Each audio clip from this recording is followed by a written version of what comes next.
Mas, kita harus merubah lembaga pendidikan dengan ditambah ilmunya menjadi ada pelatihannya, ada workshopnya, dan ada pengkajiannya. Hingga produk akhir adalah knowledge. Bukan hanya sekolahan, bahkan Lemhanas harus menjadi lembaga seperti ini. Demikian pesan singkat di HP dari seorang pensiunan bintang 2 yang juga memiliki pengalaman di 3 negara sebagai atase pertahanan dan dubes di Tiongkok, Amerika, dan Inggris. Dia sangat ingin membuat lembaga think tank semacam Brookings Institute, Hudson Institute, Peter Peterson, Presiden Club, Noble House-nya Hong Kong, atau The Pyramids-nya Lee Kuan Yew. Dia tidak ingin menjabat, namun dia sadar bahwa Indonesia perlu memiliki lembaga kajian tingkat dunia. Di Indonesia ini kurang lembaga knowledge, karena knowledge itu hanya dipahami sebagai ilmu di sekolah. Benar, sekolah itu knowledge. Padahal bukan, pelajaran di sekolah bukan knowledge. Pelajaran di sekolah hafalan ilmu itu namanya masih data. Data digerakkan dengan pelatihan dan keterampilan berubah jadi informasi. Informasi itu juga masih belum knowledge. Informasi distrategikan dengan tindakan solutif yang baru, itu baru namanya knowledge. Sekolah itu data, sosmed itu data, berita itu data. Data diolah dengan keterampilan jadi informasi, informasi dikaji jadi knowledge. Jadi yang terjadi di dalam sistem edukasi di Indonesia adalah, kalau mau disederhanakan, sekolah itu sejak TK 2 tahun, SD 6 tahun, SMP 3 tahun, SMA 3 tahun, ditambah kuliah deh 5 tahun, 19 tahun sekolah. Ada berapa yang mempraktekkan membuang sampah di tempatnya, mengerti, tahu yang namanya ngantri, mengetahui bahwa sampah plastik merusak lingkungan dan tidak memakai plastik, menyadari bahwa karbon merusak lingkungan sehingga dia memutuskan tidak pakai bahan bakar minyak untuk mobil mereka, tetapi naik sepeda, jalan kaki, menanam pohon, dan lain sebagainya. Tidak akan jadi skill karena mereka tidak dilatih. Karena sekolah selama 19 tahun anak Indonesia hanya dicekoki data, tidak akan jadi gerak mereka itu. Gak mudah memang, gak gampang memang, dan hampir tidak mungkin dengan pola pikir anak bangsa Indonesia saat ini. Indonesia akan menjadi negara superpower di tahun 2045 kalau tidak diubah pola pikirnya menjadi orang yang memiliki keterampilan dan kemampuan mengkaji. Karena sekolah selama ini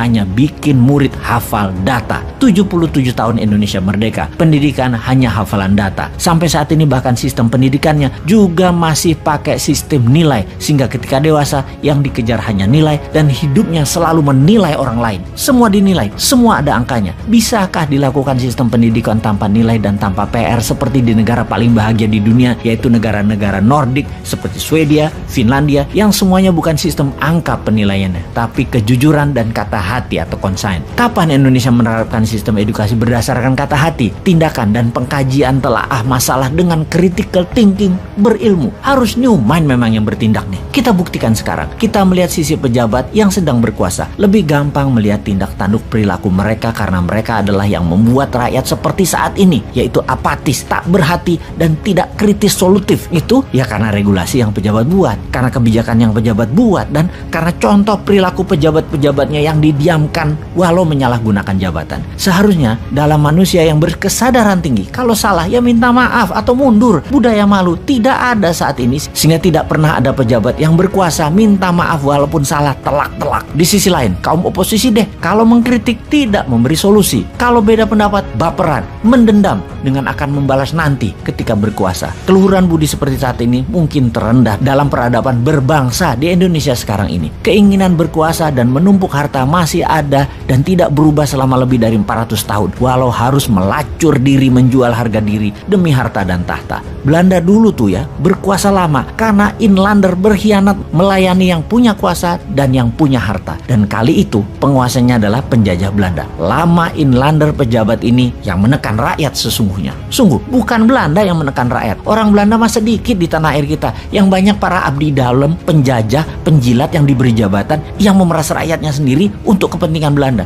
Sungguh yang menekan rakyatnya ya pejabat putra bangsa yang tidak nasionalis, yang menjadi babu Belanda, yang membodohi rakyat selama ratusan tahun. Lalu zaman setelah kemerdekaan, negara asing masih bercokol namun kemasannya berbeda. Atas nama HAM, atas nama demokrasi, atas nama keuangan dunia, Amerika itu mencengkram Indonesia dan pejabatnya zaman Soeharto hingga zaman SBY seakan menjadi agennya Amerika. Lalu saat ini pejabatnya miring ke Tiongkok dan menjadi agen kemakmuran dan pelaksana kendali negara Tiongkok. Ada yang memungkiri hal ini saat ini? Masih tidak melihat kita dikangkangi penjajah yang dikemas berbeda, namun intinya sama. Indonesia tidak berdaulat dengan menggunakan kaki tangan putra bangsa yang gila harta untuk memeras dan menjajah bangsanya sendiri. Mau dikaji lebih dalam hal ini ya? Oke, siapa individu yang mumpuni untuk mengkaji hal ini? Mana kelompok yang mumpuni untuk mengkaji hal ini? Mana lembaga yang mengkaji hal ini? National Council Council di Indonesia itu tidak ada. Manusia kritis bersolusi di Indonesia itu dibungkam. Ya sudah, Anda dimanapun sahabat, sekarang yang mengkajinya. Ini semua demi Indonesia baru, demi New Mind. Time to plan and action. Sudah terlalu banyak isu ekonomi buruk di negara ini. Stop, saatnya Anda tahu wealth profile bisnis yang cocok untuk kepribadian Anda dan menambah penguasaan baru dalam mengelola cash flow Anda.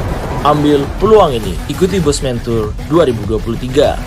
Solo, Malang, Tangerang, Road to Billionaire.